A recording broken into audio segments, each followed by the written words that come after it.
Free and fair election Oihange Hairabadi Miyam Makha Polli Haina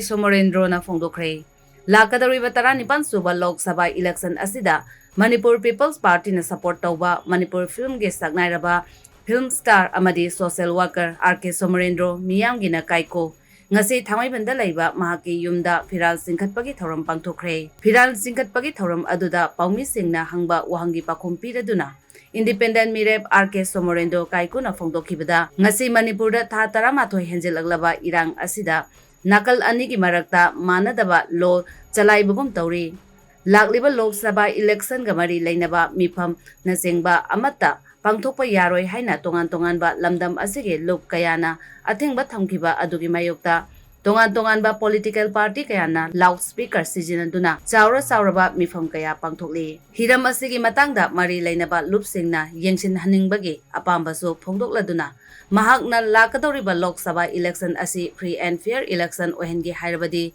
lamdam asigi miyamna wakhal tarba matamdata oirakani hainasu Phongdokhre.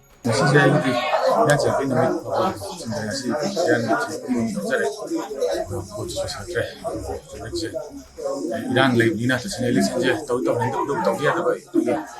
awina yang kami sebab tu cuma tau ni nak kuju mereka sudah cenderung laga lepas sebutan dia di tium jentuk on pokok dia di untuk cenderung pun ina ane kila di election cita perjalanan pin riba muat tu lepas sini jadi tium jentuk on jadi tadi kami betul lagi bagi sagi Islam parti jadi sampai kan di election jadi banyak apa yang suka menjadi masih ada dunia kuju perjalanan ini kuju confusion saja tahu lepas hari ini lanjut cenderung dapat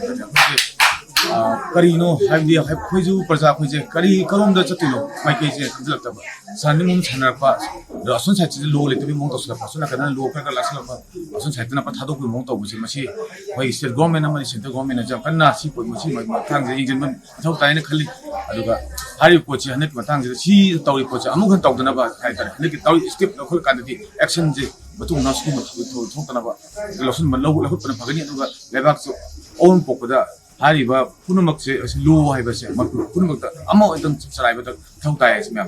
aduni masi ai ju gyanta de akhoi di tasina yadi habdi na khoi di myam yadu di mai ngak na silkoi lai ko megaphone pandana di meeting chang to nan tlaite hoi chatna khana chana nazaru ba du mai meeting chatna lai kondiru da aduna mani daga khoi meeting to ko kwai tim na khoi microphone to di kasi to je du moi dina kamana ya pi no si ju na ko khawi duga si je tauta ga di tasina amo odra mo thota ga ma tauta di mai pa na to bi daga hai phut thau ko di ma ja kun magi wana myam ko na kun magi wana bi na